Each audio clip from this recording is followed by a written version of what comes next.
कौवा एक वन में रहा करता था। उसे कोई कष्ट नहीं था और वह अपने जीवन से पूरी तरह संतुष्ट था। एक दिन उड़ते हुए वह एक सरोवर के किनारे पहुंचा। वहां उसने एक उजले सफेद हंस को तैरते हुए देखा। उसे देखकर वह सोचने लगा, ये हंस कितना सौभाग्यशाली है जो इतना सफेद और सुंदर है। इधर मुझे देखो, मैं कितना काला और बदसूरत हूँ। ये हंस अवश्य इस दुनिया का सबसे खुश पक्षी होगा। वह हंस के पास गया और अपने मन की बात उसे बता दी। सुनकर हंस बोला, नहीं मित्र, वास्तव में ऐसा नहीं है। पहले मैं भी सोचा करता था कि मैं इस दुनिया का सबसे सुंदर पक्षी हूँ, इसलिए बहुत सुखी और खुश था। लेकिन एक दिन मैंने तोते को देखा, जिसके पास 2 रंगों की अनोखी छटा है। उसके बाद से मुझे यकीन है कि वही दुनिया का सबसे सुंदर और खुश पक्षी है। हंस की बात सुनने के बाद कौवा तोते के पास गया और उससे पूछा कि क्या वह दुनिया का सबसे खुश पक्षी है। तोते ने उत्तर दिया, मैं बहुत ही खुशगवार जीवन व्यतीत कर रहा था जब तक मैंने मोर को नहीं देखा था, किंतु अब मुझे लगता है कि मोर से सुंदर तो कोई हो ही नहीं सकता, इसलिए वही दुनिया का सबसे सुखी और खुश पक्षी है।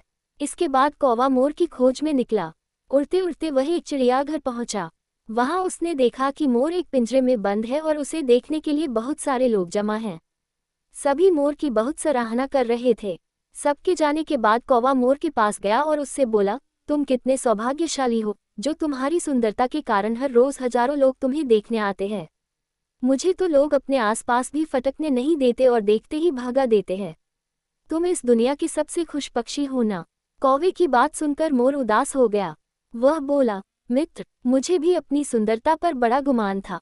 मैं सोचा करता था कि मैं इस दुनिया का क्या, बल्कि इस पूरे ब्रह्मांड का सबसे सुंदर पक्षी हूँ, इसलिए खुश भी बहुत था। लेकिन मेरी यही सुंदरता मेरी शत्रु बन गई है और मैं इस चिड़ियाघर में बंद हूँ। यहाँ आने के बाद इस पूरे चिड़ियाघर का अच्छी तरह मुआयना करने के बाद मैं इस नतीजे पर पहुंचा हूँ कि कौवा ही एक ऐसा पक्षी है जो यहाँ कैद नहीं है।